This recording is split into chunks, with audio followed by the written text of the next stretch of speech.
Just another brother with another humble question. Just another brother with another humble question.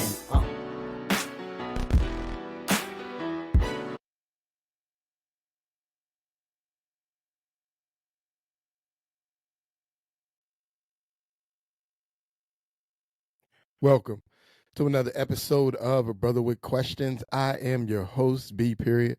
Appreciate y'all for joining me. Before we get going here, let me not forget to ask you to like and subscribe to the channel, man. Just hit that little like button. Subscribe to the channel, comment on the video, tell me what you think. Tell me if you agree, you disagree, think I'm crazy, think I don't know what I'm talking about. Whatever it is, whatever you're feeling, let me know. Let me know. And last but not least, man, don't forget, click on that little notification button, notification bell, so that you know when these videos drop. You know, I told you before, they coming every Monday and Thursday, but you hit that notification bell, and you'll get the reminder that it's here. Man, today this is a video that I saw a little bit back, and I felt today was a good day to kind of circle back to it. The young man, the gentleman here is talking about love. Let's dive in. Falling in love and remaining in love are not the same thing. And the problem is culture sold us a product that says fall in love, get married, have children, and live happily ever after. And for Right there. Let's just pause on that right there. Falling in love and remaining in love are not the same thing. That is a bar.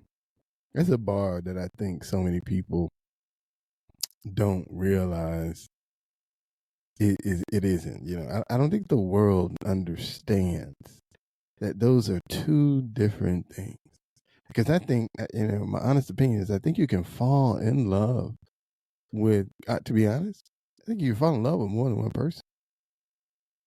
But to remain in love with someone for an extended period of time, that's a whole nother thing.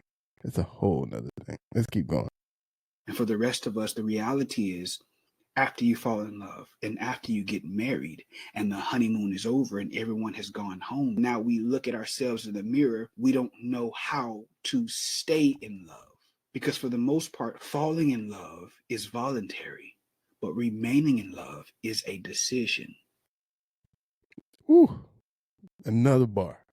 This is why I had to, because I told you I've been in this video and I kind of skipped over it, but I was coming back to it. So remaining in love or falling in love is voluntary. Remaining in love is a decision. And so, you know, watching the video, you know, he's obviously putting this video in the context of marriage. And so when we're talking about marriage, yeah, you chose the man or the woman that you chose to marry voluntarily. You said, you know, maybe you were dating multiple people at the time, or maybe you were just dating one person. But anyway, you fell in love with this one individual that you chose to fall in love with. And then, you know, you guys make that next decision to get married. And, you know, in the beginning, it's all sweet. You know what I mean? We've been loving on each other for however long we dated for. Then we get married and we go on this honeymoon, right? You know, maybe you take this beautiful trip, right? Out of after the honeymoon, and now for this first year, you're looking at each other and it's, oh, baby, baby, baby. And then, you know, I don't know, you know, it gets longer for some, shorter for others. But then you get to this point where you find out that thing that was there when you first got married, at some point it kind of goes away a little bit, and now you kind of in this place where you're like, well, what we gonna do? Like, what we gonna do? You know, am I gonna stay here or am I leaving? Because this ain't quite exactly what I signed up for. And there becomes that decision that he's talking about. Let's keep going. And usually in covenants or marriages, the first thing to leave is connection. And connection leaves because of busyness, because of growing families, because of taste buds changing emotionally, intellectually, or spiritually, and because of selfishness. And Man, he said so many things there. So in that again, he's speaking about marriage. So you get busy in life, right? You got a job, maybe. Well, hopefully one of y'all working, but but perhaps you have a job or she has a job or both of y'all got a job, right? And so you're in the business of going to work every day, right? 9 to 5, whatever the case may be, 8 to 10 hours a day. You go to work, then you come home. Now you're tired. Now you're sleepy. You don't want to be bothered like that no more. Then, like he talks about, you start working on a family, right? So maybe a lot of marriages these days are coming into the marriage with kids. So, you got your job, you still got your 8 to 10 hour job. Then you got to start paying attention to the kids, depending on the age of these kids. Now you got extracurricular activities going on. So now you're doing that right after work. So now you're tired. Maybe you're coming home. Now you got to cook dinner, whatever, right? You got all these things that are happening that are distracting you from each other because life is going on.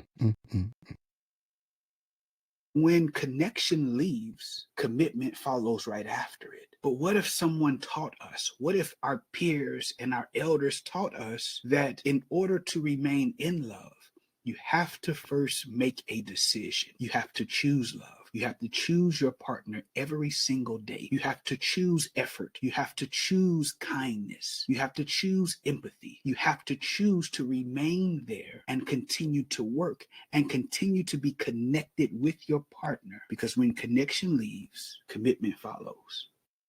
I love that. When connection leaves, commitment follows. I'm gonna stop sharing that video real quick, but so yeah, man. I just wanted to speak on this real quick.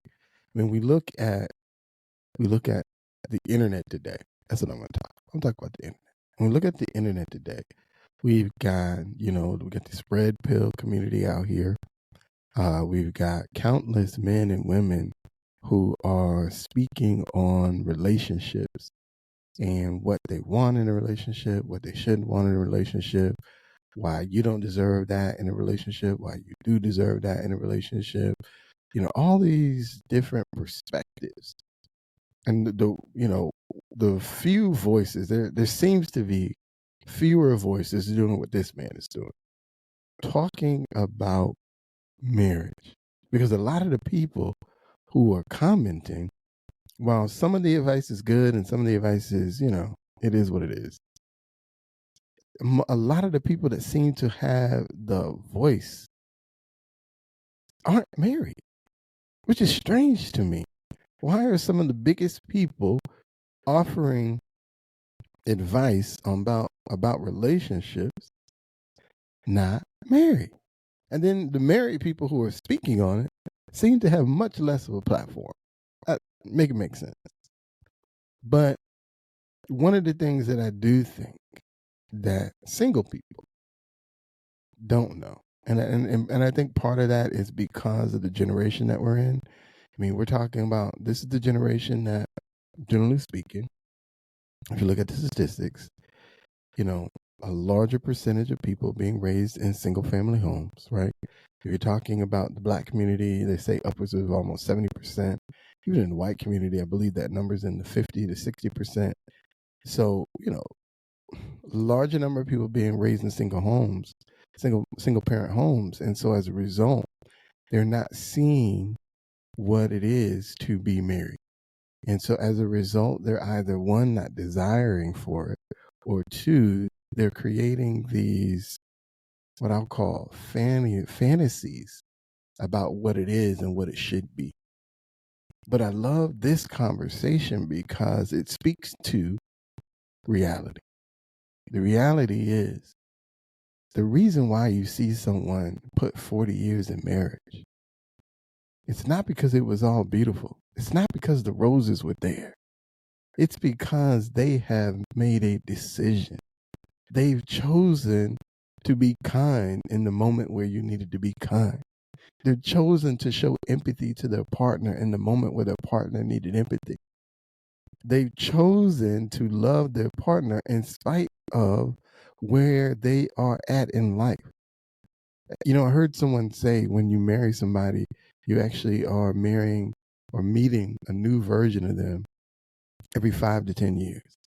So you're talking about someone's been together 40 years. You've met about 5 or 6 different versions of this person who you met at 20 or 30 or whatever the case may be, depending on how old you are, right? And so each time they change, you have to now make a decision to love the person that they are. And the way you do that is by, as he talked about, staying connected, right? Speaking to the families that have kids, right? One of the things that we all have to realize is those kids are leaving. Do you hear me? There's gonna come a point in life where those kids leave the house. And if you're one of these people that say they ain't gotta never leave, you a liar. You's a liar. They gotta leave. Because number one, you didn't spend a lifetime raising them just to see them stay in your house forever. That's number one.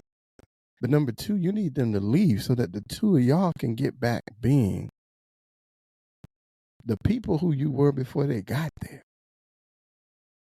And the only way you do that is by the decision, right? Because in that lifetime, y'all got busy, right? Y'all had the kid who was in every sport. So you were traveling to games all the time. And then in today's world, it gets even more hectic because now we got AAU travel ball, right? We got travel baseball, we got travel basketball. So now if you put your kid in that, now y'all going all across, the country sometimes just to keep up with all of these games, right? And so, yeah, y'all get lost because somebody got to work. Not everybody can make these trips sometimes. So, you get lost in that shuffle. But the one thing that I think this younger generation, when they talk about relationships, the thing that they miss is, number one, there's a connection that y'all have to continue to work on throughout the extent of the marriage. And then number two, recognize that, yes, there's going to come a point in a time where that love that brought you together shifts. And now you have to make a decision to learn the new way that you have to love this person who you made a commitment with. And I think in today's society, that decision-making process is what's missing. Because too many of us are looking to be satisfied based on who the person that we met. And now we're 10 years later, and that person isn't quite the same that we met them at. And now we're disappointed because we don't know this person. Baby, that's called life. I would hate to think that I'm the same person that I was. For me, it's going to be 20 years now. And so I would hate to think that I'm the same person I was 20 years ago. So I hope I have evolved to some extent that you can now come to love who I am 20 years later. The same way, if not stronger, that you loved me 20 years ago. Because if we're not growing, if you're not changing, then what are you doing? Because I can change and still love you. You can change and I still love you. And I love the newer version of you, hopefully better than the older version. Because hopefully in that change, you're becoming better and you're not regressing. And for those of you who might say, well, I made a bad decision 20 years ago. You know what? Maybe you did. Maybe you did make a bad decision. Maybe you made a decision 20 years ago that wasn't based on love, but was based on finance. But I'll say this to you. You still made the decision. And so if there's truly nothing about this person that you can love, then to me that says less about them and more about you. Because clearly you haven't changed in 20 years, in 10 years, in 5 years. Because had you should have realized what you've done and got over yourself to realize that this person, right? This person who chose to go down the aisle with you. Because I have to believe that one of y'all actually did love one another. So maybe you weren't the one in the relationship that actually loved. Maybe you were the one in the relationship that saw the benefit. But if you can't then 5, 10 years later make a decision to love the person who loved you in spite of, then that says more about you and less about them. Because they clearly made a decision to love you in spite of what you were. And now you can't reciprocate that same love and love them in spite of them being your fantasy. Because you know what they are if they've still been with you all that time? Your reality. Because they loved you even when you were wrong. And you can't love them when they're right. I'm going to end this video right there.